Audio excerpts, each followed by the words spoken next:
नमस्कार, मैं ज्योति झा आप सभी का कड़के जी के श्रीमुख श्री गीता के गुह्यतम ज्ञान के इस विशेष कार्यक्रम में स्वागत करती हूँ और आप सभी को दीपावली की हार्दिक शुभकामनाएं। हमारे प्रिय सतगुरु भगवान सैयद यूनुस गौहर जी के चरणों में सादर प्रणाम करते हुए मैं इस कार्यक्रम का शुभारंभ करती हूँ, जिसमें हम जानेंगे दीपावली के बारे में आध्यात्मिक तथ्यों को हमारे संतगणों के द्वारा। तो अब मैं स्वागत करती हूँ गीता मर्मज्ञ स्वामी विश्वानंद जी महाराज, कुलवधूत स्वामी सच्चिदानंद राज जी महाराज और सूफी संत राजेंद्र निगम बाबू जी महाराज का। आप सभी का इस कार्यक्रम में हार्दिक अभिनंदन है और आप सभी को दीपावली की भी हार्दिक शुभकामनाएं। इसी के साथ हम अपने कार्यक्रम का शुभारंभ करते हैं। सबसे पहला प्रश्न हमारे वरिष्ठ संत स्वामी विश्वानंद जी महाराज से है। प्रश्न यह है कि दीपावली के पर्व का वास्तविक और आध्यात्मिक महत्व क्या माना गया है, कृपया इसे स्पष्ट करें।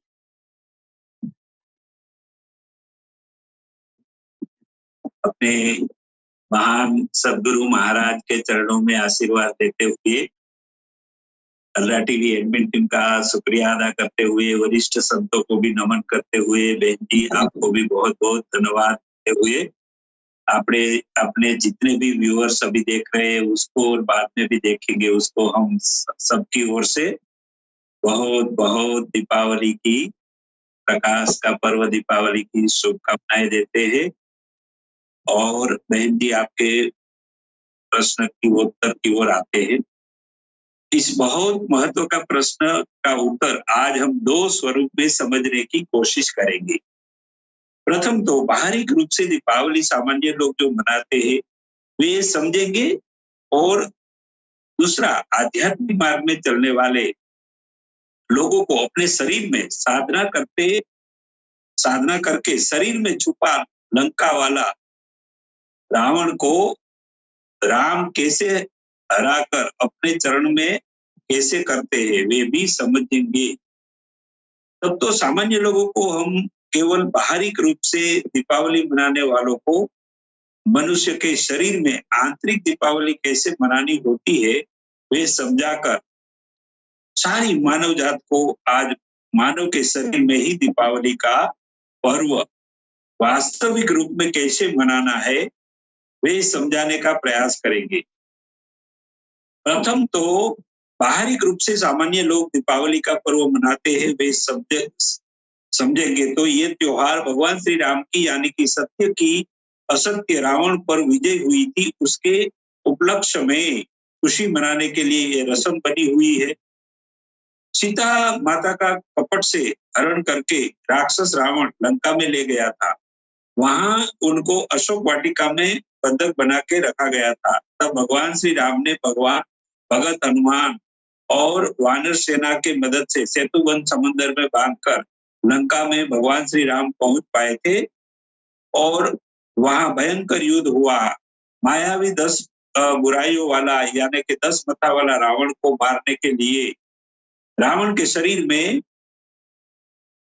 नाभि स्थान में छुपी उनकी अमरत्व प्रदान करने वाली शक्ति यानी कि नाभि आत्मा के स्थान पर जब रावण के भाई विभीषण ने कहने पर भगवान श्री राम ने रावण के शरीर में उनके नाभि स्थान में जब तीर मारा तब रावण हे राम करके श्री राम के चरण में आके गिरा था। इस घटना यानी कि श्री राम की सत्य की असत्य रावण ऊपर जो जीत हुई, विजय हुआ, उसकी खुशी में जब 19 दिन के बाद 20वें दिन भगवान श्री राम, लक्ष्मण, सीता, हनुमान जी पुष्पक विमान से आसमान में उड़कर जब अयोध्या में प्रवेश करते हैं तब अयोध्या वासियों ने ज्ञान और सत्य की विजय की खुशी में संपूर्ण अयोध्या में दीपमाला अनेक दीपों को प्रकट करके संपूर्ण अयोध्या को दीपों की रोशनी से प्रकाशित किया था। इस दीपावली के त्योहार को इस प्रकार संपूर्ण भारत में और देश विदेशों में भी मनाया जाता है। वे अमावस्या की अंधेरी रात को नष्ट करके प्रकाश फैलाकर, प्रकाश का पर्व दीपावली इस रीति से तो सामान्य लोग मनाते रहते हैं। इस प्रकार सिर्फ बाहरिक रूप से मनाया जाने वाला यही दीपावली का पर्व का लाभ मनुष्य के शरीर में बैठे आत्मा और 16 प्रकार की शक्ति चक्रों को कुछ फायदा नहीं होता है। तो चलो अब हम मनुष्य के शरीर में आंतरिक दीपावली कैसे मनानी होती है वे समझेंगे, तब तो सब लोगों को लाभ मिलेगा। मनुष्य के शरीर में हृदय स्थान में अयोध्या समझना है। वहां भगवान श्री राम एक जीवात्मा के रूप में रहते हैं।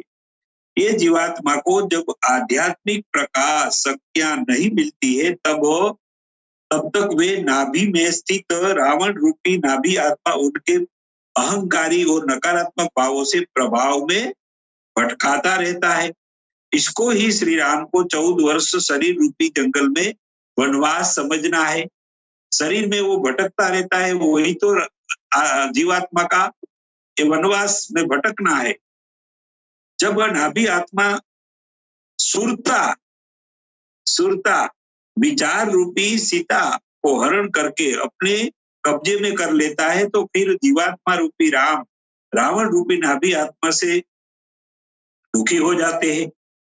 भक्त हनुमान जी और वानर सेना को दिल में सिमरन करने की विधि को मददगार समझना है। इससे प्रकाश के किरण, नूर के एक एक किरण को पत्थर समझकर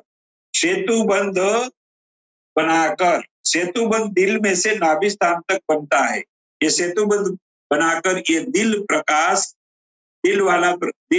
में जो प्रकाश उत्पन्न होता है उससे ही सेतुबंध के माध्यम से जीवात्मा राम नाभि स्थान श्रीलंका तक पहुंच पाते हैं और वहां भयंकर युद्ध होना, यानी कि रावण का नकारात्मक भाव के सामने सकारात्मक जीवात्मा का जो भाव होता है उसमें जो मानसिक मंथन यानी संघर्ष जो चलता है, ये नाभि आत्मा रावण से जीवात्मा श्री राम का युद्ध समझना है। इस रीति से ये युद्ध करने के लिए जीवात्मा रूपी राम को नाभि स्थान में पहुंचकर ही ये युद्ध करना पड़ता है, क्योंकि वो तो वहां लंका रूपी नाभि स्थान पे छुप कर बैठा है, वहां अपना बैठकर वहां साम्राज्य चला रहा है।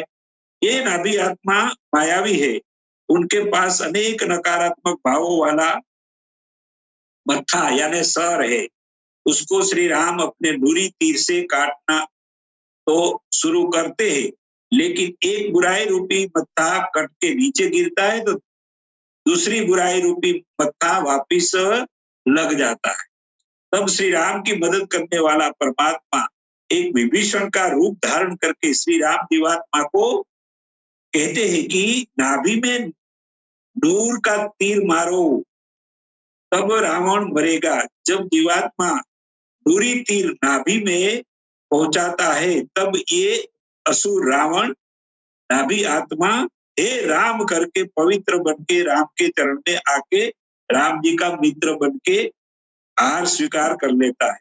इस प्रकार जीवात्मा नूरी तीर से नाभि आत्माओं को जब पवित्र कर लेता है, उसको आसो मास का विजयादशमी का दिन समझना है।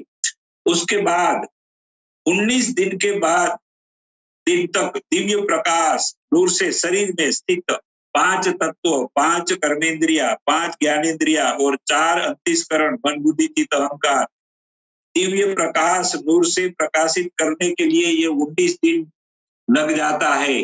विजयादशमी होने के बाद भी पूरे शरीर में ये स्थित 19 ठिकानों को भी दूरी प्रकाशित बनाने के लिए साधना, श्रीकरण की साधना करनी पड़ती है। तब जाके 30वां दिन यानी के दीपोत्सव मनाने का दिन आ जाता है। बाद में अमावस्या की अंधेरी रात को जब जीवात्मा के साथ सब साथी यानी कि सीता, लक्ष्मण, हनुमान जी रूपी 16 सहायक आत्मा भी दिव्य प्रकाश को प्राप्त करके रूहानी सफर करने के लिए शक्तिशाली होके पुष्पक विमान रूपी यंत्र से, यानी कि रूहानी शक्तियों रूपी ये पुष्प विमान से सदगुरु की बुरी नजरों से सफर करके सब ऊपर परम धाम में परमात्मा के पास अयोध्या पहुंच जाते हैं, जहां युद्ध नहीं है। ऊपर परम धाम में वही सच्ची अयोध्या है। वहां फिर परमात्मा भी खुशी से अपने दिव्य प्रकाश से परम धाम को रोशन करके प्रकाश फैलाकर खुशी मनाते हैं। क्योंकि इतनी मेहनत करने के बाद जब उसका बेटा आत्मा आता है और इतने युद्ध करके नकारात्मक के सामने पॉजिटिव युद्ध करते करते जब आया होता है, तो परम धाम में जगत का मालिक भी खुशियां मनाते हैं और अपने बुरी प्रकाश फैलाकर वहां पूरी अयोध्या को रोशन जबीर कर देते हैं। तो यहाँ के अयोध्या वासी सब मिलके इतनी मेहनत संघर्ष करके विजयी बन के आत्मा रूपी श्री राम जब ऊपर परम धाम पहुंचता है, तो वहां परम धाम रूपी अयोध्या में भी सच्ची दीपावली का पर्व मनाया जाता है। इस प्रकार मनुष्य के शरीर में जब नसे नस में नूर प्रकाश फैल जाने को ही सच्ची दीपावली का पर्व मनाया जाता है, वैसा समझना है। जी बहन जी।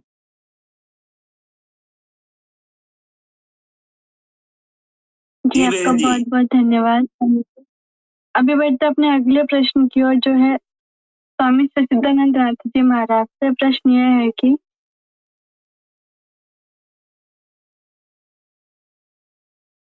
जब हम दीप प्रज्वलित करते हैं तो उसका आंतरिक एवं आत्मिक संदेश क्या होता है? कृपया इसका मर्म समझाएं। तो भगवान के चरणों में कोटि सा प्रणाम। आप सभी का हार्दिक स्वागत एवं अभिनंदन है। आप सबको दीपावली की हार्दिक शुभकामनाएं। दीपावली के विषय में 2-3 कथाएं हैं। एक कथा तो यह है कि नरकासुर ने सारे देवताओं को का अपहरण कर लिया था, बंदी बना लिया था। उसका वध करके ईश्वर ने सब सारे लोगों को मुक्त कराया। तो उस हर्षोल्लास में दीपावली मनाई जाती है। दूसरी कथा आती है कि भगवान श्री राम लंका पर विजय प्राप्त करके जब अयोध्या लौटे हैं, तो उनके आगमन के खुशी में अयोध्या की गलियों को दीप माला से सजाया गया था, दीप प्रज्वलित किए गए थे। लेकिन ये बातें कुछ हजम नहीं होती। इसलिए नहीं होती कि हम बचपन से देखते आ रहे हैं कि दीपावली के 10 दिन 15 दिन पूर्व से हम लोग पूरी साफ सफाई करते हैं, स्वच्छ बनाते हैं घर को, पेंटिंग वगैरह होती है, वस्त्रादि नए लिए जाते हैं। और अमावस्या के दिन, जिस दिन घोर अंधेरा रहता है, उस दिन हम एक बड़ा दीपक लेते हैं और उसमें घी डालकर, घी का दीपक प्रज्वलित करके भगवती लक्ष्मी और गणेश की पूजा करते हैं। मैंने इसलिए कहा कि ये हजम नहीं होता कि अगर भगवान श्री राम के लिए ये दीप माला जलाई जाती तो भगवान राम की पूजा होती। फिर यहाँ लक्ष्मी और गणेश की पूजा क्यों हो रही है, ये बात मुझको समझ में नहीं आती। आराधना या पूजन भगवान राम का होना चाहिए। आप खुद बताओ कि लक्ष्मी और गणेश की पूजा करके हम राम की पूजा कैसे करेंगे? या अगर नरकासुर वाली बात हो तो वहां भगवान विष्णु की पूजा की जानी चाहिए। लक्ष्मी और गणेश की पूजा अगर हो रही है तो कहीं न कहीं हम ट्रैक से अलग हटे। दीपमाला तो पहले से चली आ रही है। स्कंद पुराण में भी इसका वर्णन है कि कार्तिक की चतुर्दशी तिथि को अगर घी का दीपक दरवाजे पे जलाया जाए तो उससे असामयिक मृत्यु का खतरा टल जाता है, यम का डर निकल जाता है। तो ये बात तो समझ में आती है कि मृत्यु के का भय लोगों को रहा होगा, इसलिए दीप जलाते रहे, दीप प्रज्वलित करते रहे। और वही परिपाटी चलते चलते आज लोक कथाओं के माध्यम से या हमारे संस्कारों में जो रच बस गया है कि हम दीपमाला जला करके भगवान राम को की याद करेंगे या उनका स्वागत करेंगे, तो राम की भी तो एक छोटी सी ही तस्वीर सही लगा देनी चाहिए। केवल लक्ष्मी और गणेश की पूजा क्यों? ये सवाल मेरे मन में बार बार आता है कि अगर राम के स्वागत में ये दीपक जलाए जा रहे हैं तो लक्ष्मी गणेश की पूजा आप करो, ठीक है, आप हम सारे लोग लालची हैं कि खूब धन आ जाए, माला माल हो जाए, हम वैभव हमारे पास इतना हो जाए कि हम बांटते बांटते थक जाए फिर भी न बांट पाए, तो ये लोभ तो मन में है। तो लक्ष्मी की पूजा कर लिया, उसमें डर ये है कि कहीं कोई लूट न ले, इसलिए विघ्नहर्ता गणेश को भी शामिल कर लिया कि भगवान गणेश रहेंगे तो वो सारी विघ्नों का नाश कर देंगे। जो डाकू चोर लुटेरे वगैरह आएंगे हमारे धन को लूटने के लिए, तो उससे ये हमारी रक्षा कर देंगे। लेकिन स्वागत जिसका है, जो मुख्य अतिथि है हमारा, उसका कहीं नामो निशान नहीं। भगवान राम की या भगवान विष्णु की कहीं कोई तस्वीर नहीं, कहीं कोई चर्चा नहीं। आज की डेट में हम जो सुन रहे हैं कि भगवान राम के आगमन के स्वागत समारोह के लिए ये दीपमाला जलाई जाती है, लेकिन आज भी हमारे घरों में जो पूजा होगी हम देखेंगे उसमें भगवान राम की तस्वीर नहीं हो, भगवान विष्णु की तस्वीर नहीं हो, उसमें केवल और केवल गणेश और लक्ष्मी की तस्वीर होगी और उन्हीं का पूजन होगा। अगर हम थोड़ा सा दृष्टिपात पीछे करें तो कुआर मास के शुक्ल पक्ष की तिथियों में हमने शक्ति की आराधना की, 9 देवियों की। प्रथमम शैलपुत्री, द्वितीयम ब्रह्मचारिणी, तृतीयम चंद्रघंटे थी। 9 देवियों की, और उसमें भी 3 मुख्य देवियों की हमने आराधना की, महाकाली, महालक्ष्मी और महासरस्वती।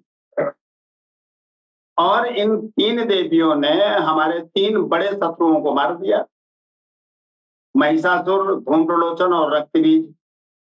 महिषासुर हमारा आलस्य और निरर्थक कार्यों में लगे रहना, इस वृत्ति का नाम महिषासुर है।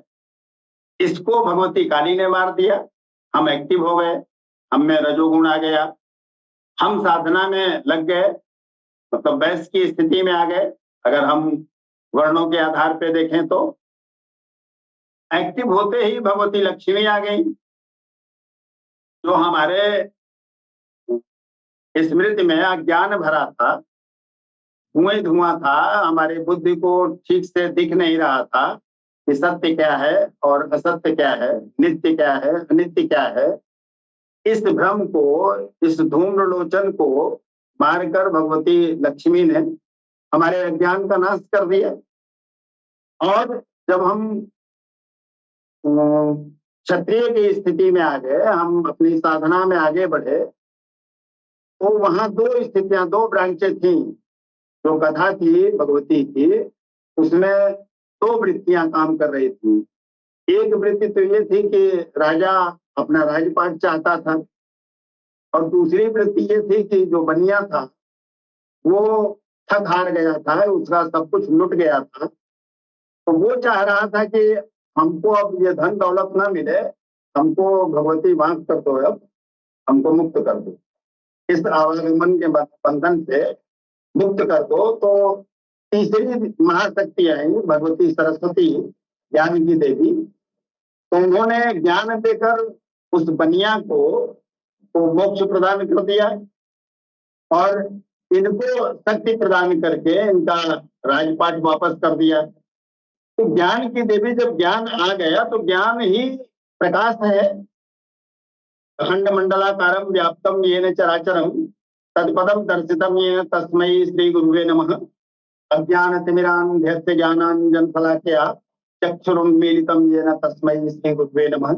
जो अज्ञान रूपी तिमिर अंधकार को ज्ञान रूपी अंजन की सलाका से आंखों को खोल देता है, मैं उस गुरु को, उस ईश्वर को, उस परमात्मा को प्रणाम करता हूँ। तो अंधकार को मिटा कौन रहा है?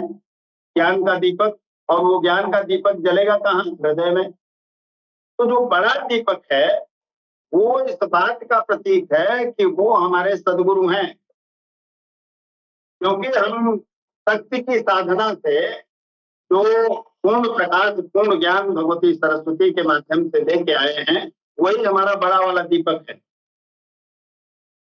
और भगवती लक्ष्मी की पूजा इसलिए करते हैं कि अज्ञान का नाश भगवती लक्ष्मी ने किया, धूम्र लोचन को भगवती लक्ष्मी ने मारा।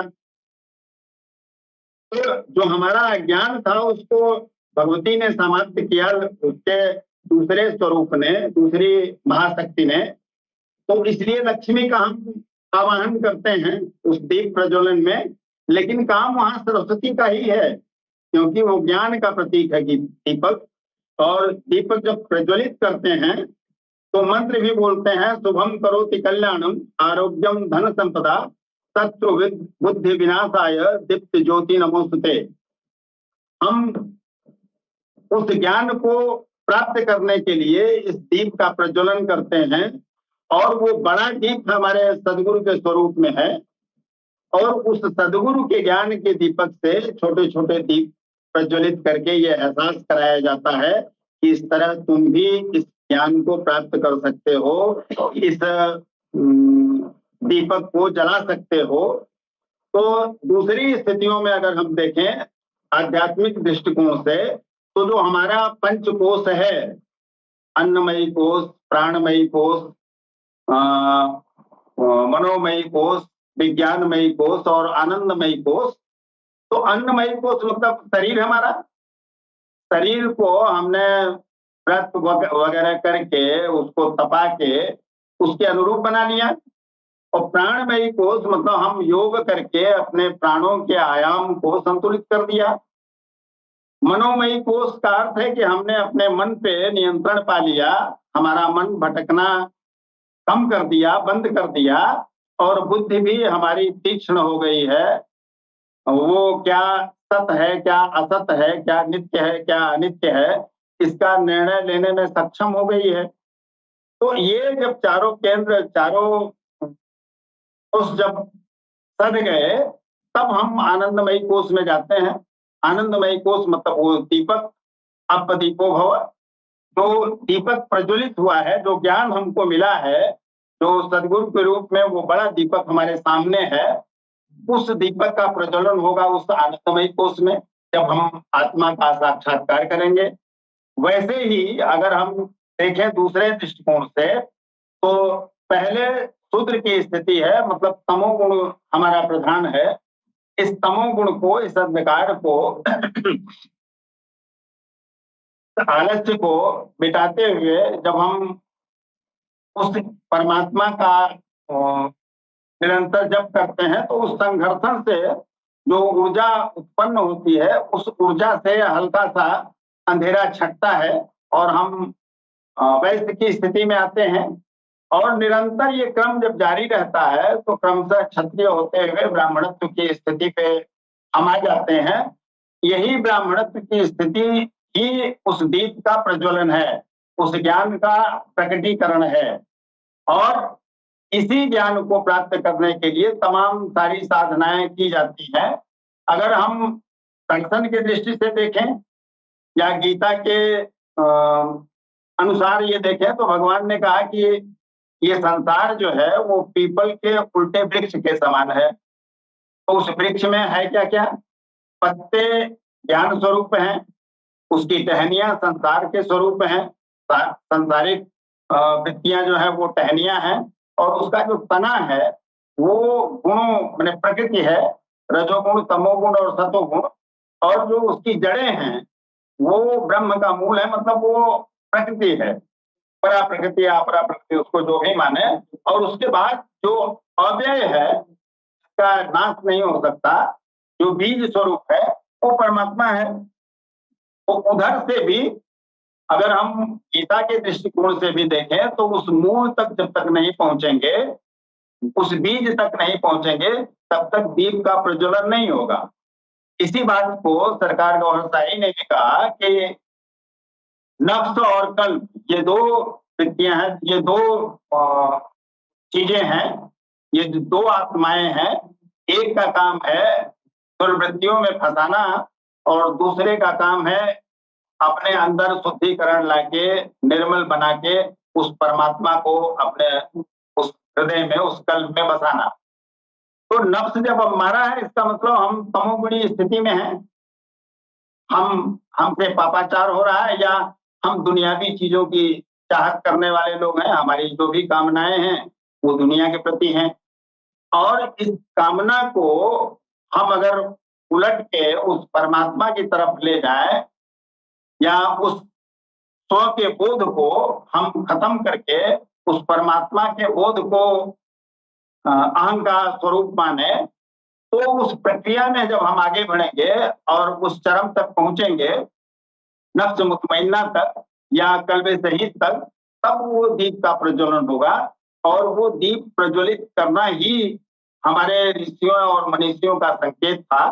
हम उसको अपने शरीर के अंदर न जला के बाह्य जगत में मिट्टी के दीपक में तेल और बाती डाल के उसको प्रज्वलित करके अपना धर्म पूरा मान लेते हैं। और जबकि वहां भी हम नजर डालें तो उसमें भी दो चीजें हैं, तीन चीजें हैं। एक तो मिट्टी का दिया है, दूसरा घी या तेल है, और तीसरी बाती है।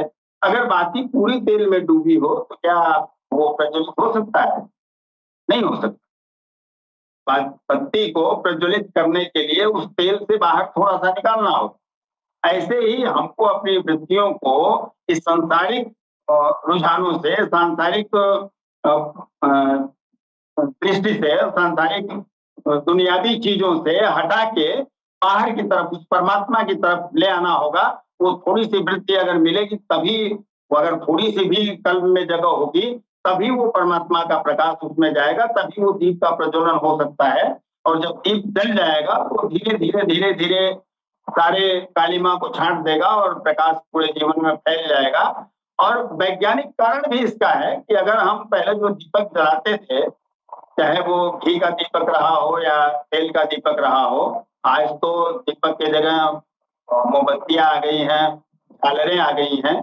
इसका कोई फायदा नहीं है, प्रकाश तो आप फैला दोगे, लेकिन जिन वैज्ञानिक कारणों से, जिन वैज्ञानिक तथ्यों से हमारे मनीषियों ने या हमारे बुजुर्गों ने इस प्रथा को चलाया था, उसके पीछे एक कारण ये भी था कि अभी बरसात गुजरी है, तमाम छोटे छोटे कीट पतंगे हैं, और कीट पतंगों का यह स्वभाव होता है कि वो दीपक के प्रति आकर्षित होते हैं और उसी में जल के खत्म हो जाते हैं। तो तमाम गंभीर बीमारियों से भी हम बच जाते हैं। तो ये तो प्राकृतिक कारण रहा, लेकिन वास्तविक आध्यात्मिक कारण यही है कि हम उस अंधकार से धीरे धीरे प्रकाश की तरफ जब बढ़ते हैं किसी सदगुरु की कृपा से, तो हम भी दीपक के समान बन जाते हैं, हम भी प्रकाशमान हो जाते हैं। और इस प्रकाश को प्राप्त करने के लिए ही तमाम कहानियों के माध्यम से, कहीं समुद्र मंथन की बात बताई गई, कहीं कोई कहानी बताई गई, लेकिन उन कहानियों पे न जाके हमको उस मूल पे ही जाना चाहिए जिसकी वजह से हमारी यात्रा ये पूर्ण हो सके। और भगवती लक्ष्मी को केवल और केवल इसलिए यहाँ याद किया जाता है कि हमारे अज्ञान को नष्ट करने वाली यही भगवती हैं। और भगवती सरस्वती के प्रतिनिधि के रूप में भगवान गणेश हैं, वो युक्तियां बता देंगे, वो सूचनाएं उनके पास सारी रहती हैं, वो इन्फॉर्मर है। भगवान गणेश इधर की सूचना उधर पहुंचाने वाले हैं, और सत्य सूचना, जो सत्य की तरफ से सूचना आती है, जो परमात्मा की तरफ से सूचना आती है, वो हम तक भगवान गणेश ही पहुंचाते हैं और युक्तिपूर्ण ढंग से उन विघ्नों का नाश कर देते हैं। इसलिए भगवती लक्ष्मी के साथ उनका पूजन किया जाता है, या उनको भी याद किया जाता है कि आने वाले समस्त विघ्नों का ये नाश कर दें और हमारे अज्ञान का नाश करके उस प्रकाश की तरफ हमको ले चले, उस भगवती सरस्वती की तरफ हमें ले चले, जिससे हमारा दीपक भी जल सके, हमारे हृदय में भी प्रकाश हो सके, जिससे हम उस परमात्मा से एकत्व की स्थिति में आ सकें। और यही एकत्व प्राप्त करने के लिए सारे के सारे प्रयोजन हैं, चाहे उनको हम किसी भी कथा के माध्यम से समझें या किसी भी वृत्ति के माध्यम से समझें, लेकिन लक्ष्य यही है कि तमसो मां ज्योतिर्गमय, अंधकार से ज्योति की तरफ जाना है। तो इसलिए ये ज्योति का जो पर्व दीपावली है, ये भगवती लक्ष्मी को पूजा जाता है कि अज्ञान हमारा नाश हो और हमको ज्ञान प्राप्त हो, हम भी दीपक बन सकें, हम भी लोगों को उजाला बन सकें, हम भी सदगुरु बन सकें, क्योंकि सदगुरु कभी शिष्य नहीं बनाता है, गुरु हमेशा गुरु ही बनाता है। तो उसकी अनुमति से, उसके इशारे पे, उस परमात्मा के हम भी लोगों को प्रकाशित कर सकें, हम भी लोगों के ज्ञान का वर्धन कर सकें, हम भी उनके हृदय में कालिमा को हटा के प्रकाश को जला सकें, ताकि लोगों के दिलों में प्रेम आ सके और भाईचारा बढ़ सके। और ईश्वर का जो स्वरूप है वो प्रेम ही है प्रेम जगत में सार और कुछ सार नहीं है। लेकिन हम तो यहाँ ये समझते हैं कि भगवती लक्ष्मी आई हैं तो हमको माला माल कर देंगे, पूरा खजाना हमारे ही घर पे आ जाएगा, इनको प्रसन्न करना बहुत जरूरी है, मिठाई उठाई चढ़ाओ, दीपक उपक जलाओ। जबकि संतों ने क्या कहा कि पायो जी मैंने राम रत्न धन पायो, राम का नाम ही वास्तविक धन है, वो तो तुमने पाया नहीं, दुनिया को पाके कह रहे हो कि हमने धन पा लिया, दौलत पा ली। तो टुकड़ों को, कागज के टुकड़ों को पाने को धन की प्राप्ति कहते हो? अरे असली धन तो वो है जो तुम्हारे अंदर बैठा है, जो तुम्हारे दिल में चेतना है, जो तुम्हारे दिल में प्रकाश है, जो तुम्हारे दिल में ऊर्जा है। उस ऊर्जा को अगर नहीं जाना तो किसको जाना? ये दीपक जला देने से, उजाला कर देने से दीपावली का कोई आशय या कोई अभिप्राय सिद्ध नहीं होता। दीपक दिल का जले, चिराग दिल का जले, तब तो बात समझ में आती है। चिराग दिल का जलाओ बड़ा अंधेरा है, तो इस दिल के चिराग को जलाना जरूरी है। और इसी से उस परमात्मा की प्राप्ति हो सकती है। बिना दिल को निर्मल किए, बिना दिल को प्रकाशित किए, बिना दिल से तमाम जुर्मातों को दूर किए उस प्रकाश को नहीं प्राप्त किया जा सकता, अपने दीपक को नहीं जलाया जा सकता। इसलिए भगवान गणेश का और भगवती लक्ष्मी को हम याद करते हैं, किसी राम वाम को नहीं याद करते इस दीपावली। क्या कोई सनातनी राम की पूजा कर रहा हो आज की डेट में दीपावली के पर्व पे, तो हमको दिखा दीजिए, उसकी वीडियो बता दीजिए, ये भगवान राम की पूजा हो रही है।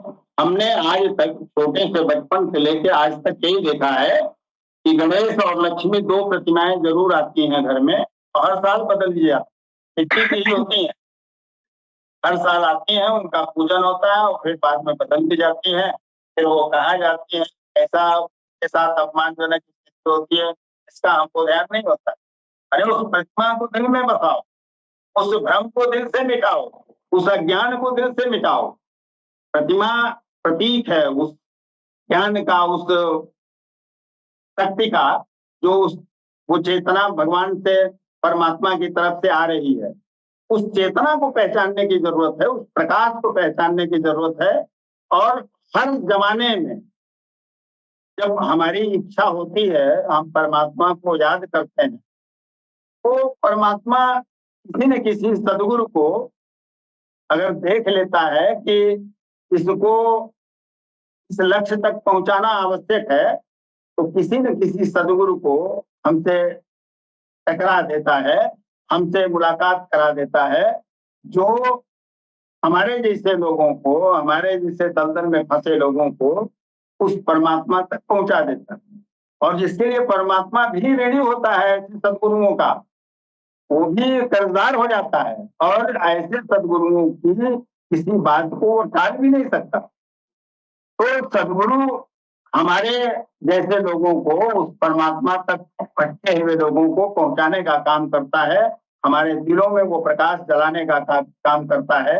हमारे लिए यही दीपावली है और यही वास्तविक दीपावली है। नहीं तो आप किसी भी कहानी पे आप बताओ, अगर हम नरकासुर की बात मान लें तो भगवान विष्णु की पूजा होनी चाहिए।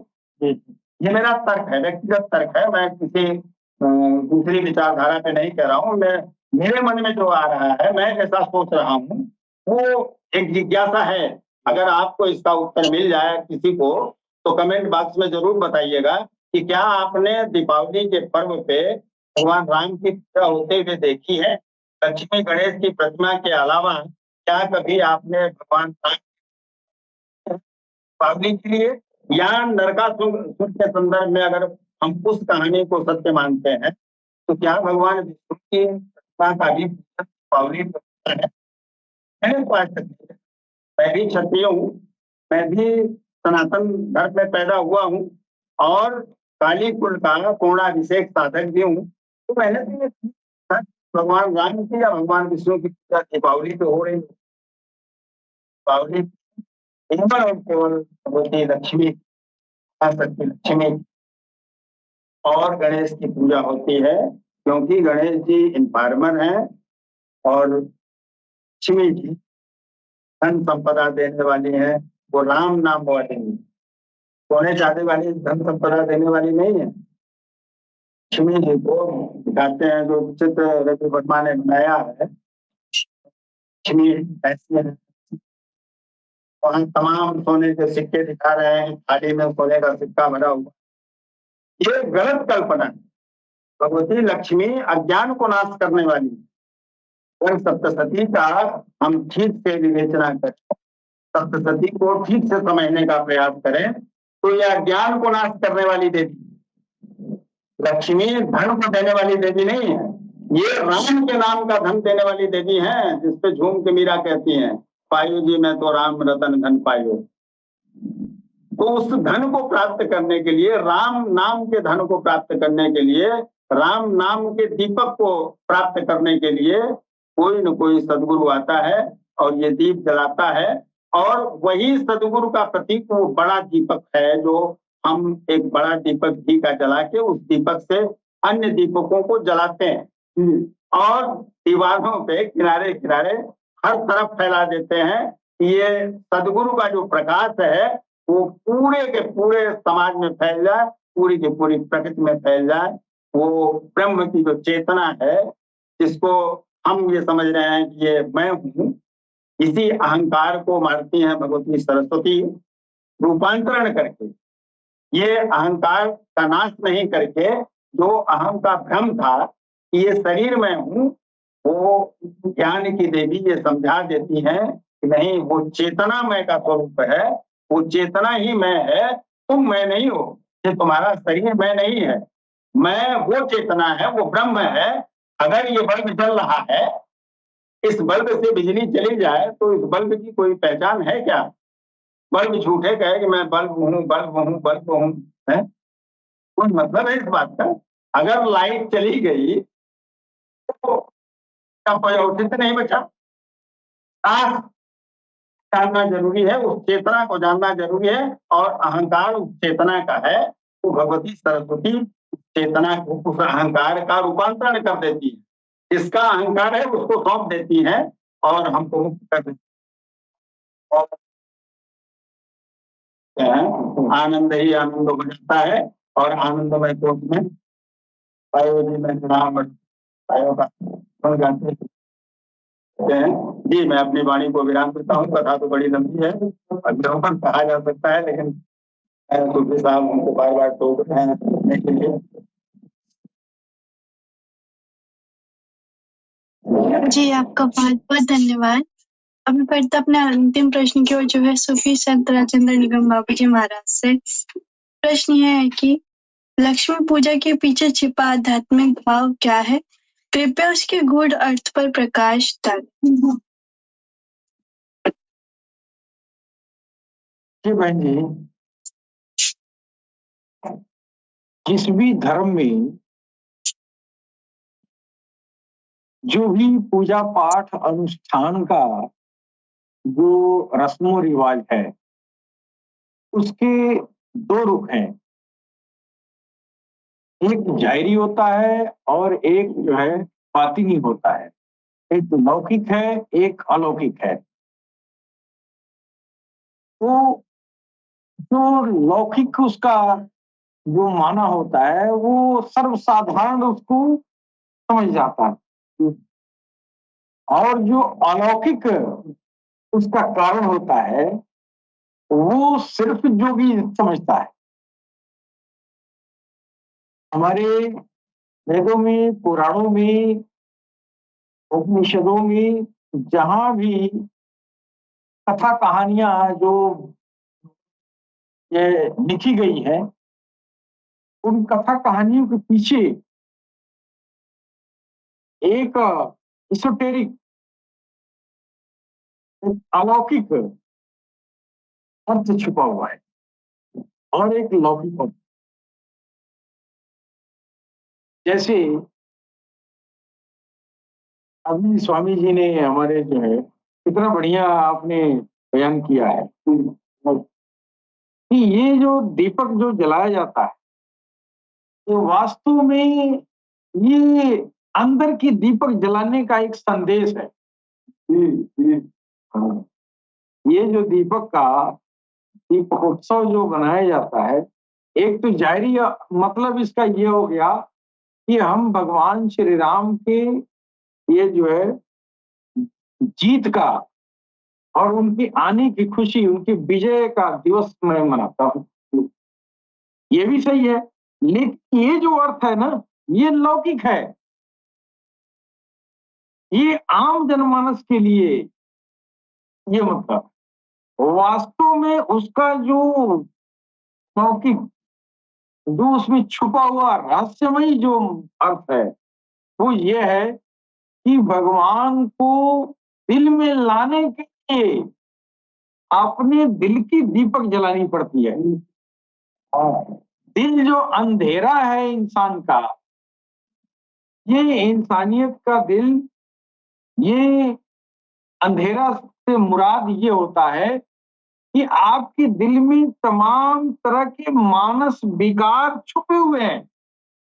इन विकारों से आपका दिल अंधेरा है और भगवान को, भगवान का जो रिहाइश है, भगवान का जो घर है, जो है इंसान का हृदय है, दिल ही है।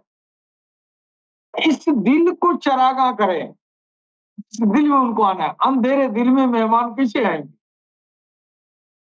भगवान को लाने के लिए दिल को रोशन करना पड़ेगा ना। जब दिल को रोशन करेंगे फिर जो है भगवान का पदार्पण होगा। अब ये जो दीपकोत्सव त्योहार है, इसका ये एक बातनी मतलब है। दूसरी बात यह है कि तमाम सारे धर्मों में, हमारे सनातन धर्मों में तो यह हाल है कि बहुत बड़े बड़े कई कई दिनों तक पूजा अनुष्ठान का प्रक्रिया चलता है। उसके भी पीछे जो है वो बातनी, उसका अर्थ कुछ और होता है, जाहिरी कुछ और होता है। आप ये जो है 24 घंटे का अखंड संकीर्तन लोग करते हैं। 24 घंटे बैठ के राम राम राम राम करने का मतलब ये हुआ कि आपने आपने अपने दिल के अंदर वो ज्योतिर्मय, वो जो है चिराग, वो दीपक जलाने का काम कर रहे हैं। यानी अपने दिल को भगवान की ज्योति से आप जो ज्योतिर्मय बना रहे हैं। हाँ, इसलिए ये कई जगह बैठ के 2 आदमी 10 आदमी मिलके एक साथ भगवान का नाम नॉन स्टॉप कहते हैं। क्यों कहते हैं? इसलिए ये नॉन स्टॉप होगा, निरंतर। तो वो निरंतर जब भजन होगी तो उस भजन से, भगवान के नाम का तकरार से वहां जो है दिव्य ज्योति बनेगी। वो दिव्य ज्योति ही आपकी आध्यात्मिक गाड़ी के लिए ईंधन होती है। ये आपका आध्यात्मिक प्रलाप। उसी तरह ये जो चिराग जलाया जा रहा है, ये चिराग संदेश है। तो अपने दिलों को रोशन करो जिसमें प्रभु को आना है। हमारे भगवान कृष्ण, ये हम जितने भी पुराणों में कहानियां दी गई उसके पीछे खास कोई रहस्य होता है। और उस रहस्य तक वो जोगी ही पहुंच पाता है जो अध्यात्म का राही है, वो सिराते मुस्तकीम पर चल रहा है, वो उस नतीजे पर पहुंचता है जो बातें पुराणों में कही गई हैं। आप देखेंगे हमारे सनातन धर्म में भगवान कृष्ण की जो विलादत का पैदाइश का वक्त है, उस वक्त जो है वो जो है उनके पिताजी जो वासुदेव जी महाराज हैं, वासुदेव जी भगवान कृष्ण को कृपा में रख के दरिया को पार कर रहे हैं। कहानियों में तो हम आप देख रहे हैं कि जाहिर मतलब है कि सूपा में रख के ले जा रहे हैं, लेकिन कबीरदास क्या कर रहे हैं, साधु ऐसा चाहिए जैसे सुख सुहाए, सार सार को गही रहे, पोथा दे उड़ाए। ये कबीरदास देखिए वहां पे क्या कह रहे हैं, और हम और आप जाहिर अर्थ लगा रहे हैं कि भगवान कृष्ण पैदा हुए और कंस के डर से यह जो है ये सूप को रख के ले जाए। अच्छा, वासुदेव जी को सुपाई तक खांची नहीं था उनके पास, खांची भी तो होगा, सुपा में क्यों ले जा रहे हैं? अरे सुपा में ले जाने का मतलब उसका जो आध्यात्मिक तो उसकी साधनी तशरीह है वो ये है, कबीरदास कह रहे हैं साधु ऐसा चाहिए, ऐसा बनो जैसा सुख सुहाए, जैसे सुपा होता है, यानी इंसान की का जो है दिल इंसान को ऐसा बन चाहिए, सुपा है पहिया जो अनाज होता है उसको फटक के बाहर कर देता है? सार सार को गही रहे, और जो उसकी जो अर्क होता है दाना उसको सुपा है और होता है। तो ये जो है अब आप तरह होंगे तो भगवान आपके अंदर आएंगे, सुप नहीं है तो आपके अंदर भगवान नहीं आएंगे। ये संदेश वहां दिया जा रहा है। तो इन सारी कहानियों के पीछे एक आध्यात्मिक का अलग ही ये अर्थ होता है, तर्जुमा होता है। तो बहन ने जो कहा है कि ये जो लक्ष्मी की पूजा है, ये लक्ष्मी की पूजा का इसका आध्यात्मिक क्या इसका भाव है, उसी तरह इसका एक जो जाहिरी भाव है वो ये है कि हम माता लक्ष्मी की पूजा करेंगे, माता लक्ष्मी देवी है, ये तो आप है। तो माता लक्ष्मी जी में धन दे दिया, किसी की जी में आपने आसमान दे दिया, किसी की जी में आपने खेती दे दिया, किसी की जी में आपने कुछ दे दिया, ये आप बनाया हुआ चीज, लेकिन इसकी अंदर हुआ जो अब रोमन सभ्यता में आप देखेंगे तो वहां तरह तरह का जो है देवी देवताओं को बनाया गया था, देवी देवताओं को अलग अलग काम दिया गया। तो हमारा धर्म बड़ा फलती भी है, जैसे बृहस्पति आकाश के देवता, बारिश बरसाने के लिए रोमन सभ्यता में वो देवता है? वहां भी है बारिश बरसाने वाला कौन देवता है हमारा? इंद्र है। उधर वो बृहस्पति कह रहे हैं। उस आप जो है देवताओं की रानी जूनो कहा गया, नेपच्यून समुद्र का देवता था, और शुक्र जो है प्रेम और सौंदर्य की देवी, और इंसान के अंदर प्रेम और सौंदर्य बढ़ाने के लिए भी एक देवताओं की ड्यूटी लगा दिया लोगों ने। मंगल की पूजा होती थी, वो युद्ध के देवता थे। और एक मिनर्वा देवी जिसको हम लोग सरस्वती कहते हैं, उसी तरह जिस तरह रोमन सभ्यता में था उसी तरह ये भी। इंसान अपने जीवन को हमेशा चाहता है कि सुख समृद्धि में ये उम्र गुजर जाए, ताकि ये सुख समृद्धि जो है सब कुछ सुख समृद्धि नहीं, आपका सारे जिंदगी का लौकिक परलौकिक जीवन का सबका दारो मदार एक प्रभु के ऊपर है। लेकिन हम उसके अलावा भी अन्य तमाम कामों के लिए तमाम तरह के देवी देवताओं की ड्यूटी लगा दी है। इसके पीछे जो है वो कारण कुछ और है, समझ कुछ और लेते हैं। लक्ष्मी धन की देवी, धन और ये जो है आपका वैभव की देवी मानी जाती है कि हम लक्ष्मी की पूजा करेंगे धन और वैभव बढ़ेगा।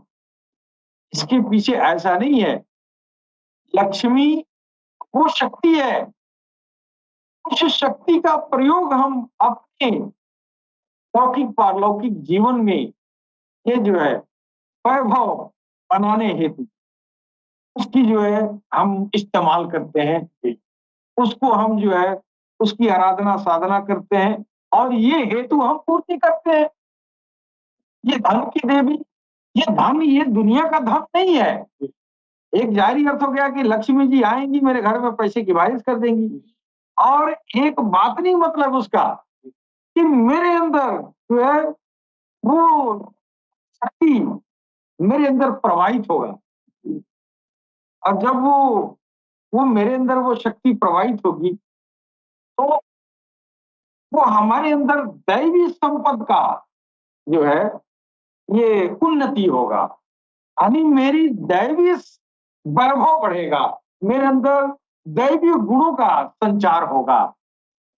इसलिए हम लक्ष्मी शक्ति उसी ईश्वर की शक्ति है उसी एक ईश्वर के परिप्रेक्ष्य में लक्ष्मी भी, इसलिए कि देने वाला सब वही है। हम अलग से नियुक्त कर दिए स्त्री या पुरुष के रूप में किसी देवता का नाम रख दिए, लेकिन वो सारे देवी देवता उसी एक ईश्वर के परिप्रेक्ष्य में है, और उसी ईश्वर से हम अपने अंदर तो हमारे अंदर जो आसुरी संपद है उसको हरास के लिए और दैवी संपद को दैवी समृद्धि को बढ़ाने हेतु आराधना और माता लक्ष्मी की पूजा का ये आध्यात्मिक भाव, ये गुह्यतम भाव ये है।